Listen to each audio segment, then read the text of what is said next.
Nabi Isa adalah di antara Nabi dan Rasul Allah. Berbeda dengan manusia lainnya, Nabi Isa terlahir tanpa seorang ayah, dan ibunya adalah seorang wanita suci dan solihah. Demikianlah jika Allah Subhanahu wa Ta'ala menghendaki sesuatu terjadi, maka ia akan terjadi.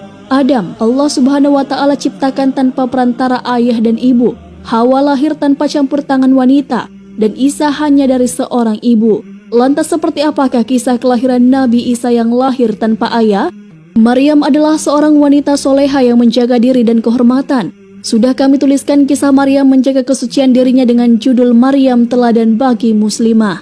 Berita tentang kelahiran Nabi Isa alaihissalam menyebar perlahan. Satu persatu orang tahu bahwa Maryam yang tak bersuami melahirkan anak laki-laki. Saat hendak melahirkan putranya, Maryam menyendiri di ujung timur Masjid Al-Aqsa. Maka Maryam mengandungnya, lalu ia menyisihkan diri dengan kandungannya itu ke tempat yang jauh. Quran Surah Maryam ayat 22. Lahirlah Nabi Isa alaihissalam di tempat tersebut. Maryam menyepi dan menyendiri. Ia takut beredar fitnah tentang dirinya di masyarakat. Tentu mereka akan bertanya dari mana ia peroleh anak itu. Mana suamimu? Apakah dari zina?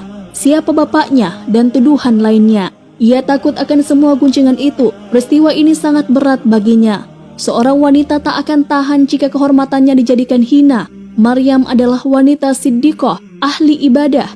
Ia mengabdikan diri di tempat yang suci di tanah yang mulia dan kudus. Disebutkan keluarganya pun menanyakan tentang putranya, tentang Isa bin Maryam. Mereka bertanya, apakah bisa tanaman tumbuh tanpa benih? Bisa. Siapakah yang pertama menciptakan tanaman? Jawab Maryam. Retoris mereka kembali bertanya, bisakah pohon tumbuh tanpa air? Bisa. Siapakah yang menciptakan pohon pertama kali? Jawab Maryam. Mereka bertanya lagi untuk yang ketiga kali, bisakah seorang anak lahir tanpa seorang ayah? Maryam menjawab, bisa. Sesungguhnya Allah menciptakan Adam tanpa ayah dan ibu. Mereka pun diam. Keluarga Maryam adalah orang yang mencintai dan mengenalnya. Mereka pun telah mempertanyakan. Timbul sebersit rasa di hati mereka. Lalu bagaimana pula dengan orang-orang yang jauh? Orang-orang fasik, apa yang mereka katakan? Manusia dalam keadaan Nabi Isa alaihissalam ini terbagi menjadi tiga. Pertama, orang-orang Yahudi.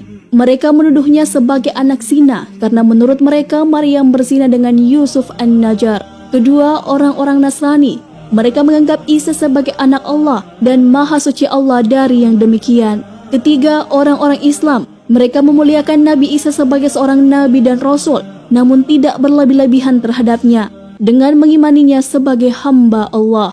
Maryam pergi ke Bethlehem. Saat sampai di sana ia berucap, aduhai, alangkah baiknya aku mati sebelum ini dan aku menjadi barang yang tidak berarti lagi dilupakan. Quran Surat Maryam ayat 23.